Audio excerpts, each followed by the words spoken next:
Welcome to VDG Sports. I am your host, Vince Douglas Gregory. It's time to have a conversation. Not a conversation about what NBA players got caught up, what NBA player is in the wrong, what NBA player is a cheater. Even though it would be nice to know if you are someone who keeps up with that sort of thing. Trust me, I do, but not today. Not today. In fact, I want to have a conversation about bringing a team back to Seattle.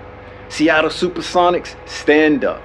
Wait a minute, I know they aren't there anymore, but it's time. But to do so, you're gonna have to bring another team too. Who, what city, what state, what country deserves that team? I don't know.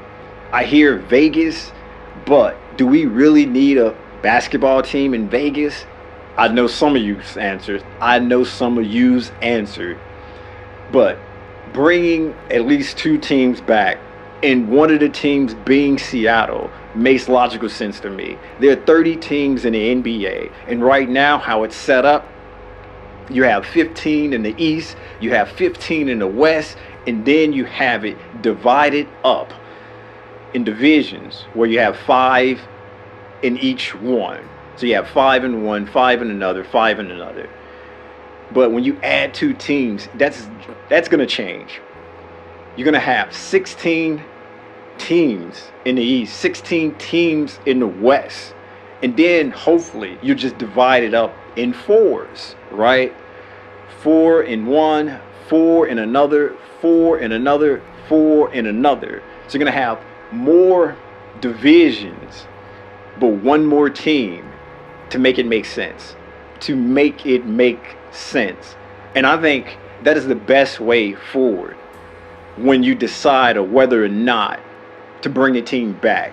This is probably going to have to be decided within the next collective bargaining agreement when it comes to the NBA owners and the Players Association. But I'm pretty sure adding two teams minimum would not be frowned upon in the Players Association. Technically, it's giving more opportunities to players to play in the league. Technically, I say, because that doesn't mean that the talent is going to be evenly divided. That doesn't mean that whatever team, insert whoever you think is going to tank, won't be tanking just for tanking's sake. However, I've mentioned on a few occasions how to get rid of tanking, how to combat tanking, so you probably should go back and review some of those historical documents of me discussing that, but I'm not discussing that here. Here, I'm just want to have the conversation about bringing at least two teams back, Seattle being one. Supersonics, hopefully they keep the name, hopefully they keep the colors, and hopefully it's going to happen sometime soon. But I don't know when the next collective bargaining agreement is going to be. Maybe it's 2 years, maybe it's 3. I could, but hey, my concentration and my focus was on the NBA in-tournament or in-season tournament, which look like it's going to be a go. Mentioned that before. That is definitely something that I can get behind. Definitely something that I can't be out in front of, especially with no details about how it's going to work. I know I'll enjoy watching more competitive basketball and chances to win something. But how is that going to make the players or affect the players in the grand scheme of things? Winning, maybe, but where's the incentive behind the winning? Because everybody isn't just a winner or wants to win.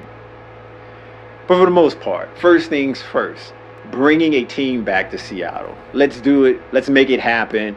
32 teams, 16 in the East, 16 in the West, 4 conferences or 4 divisions of 4.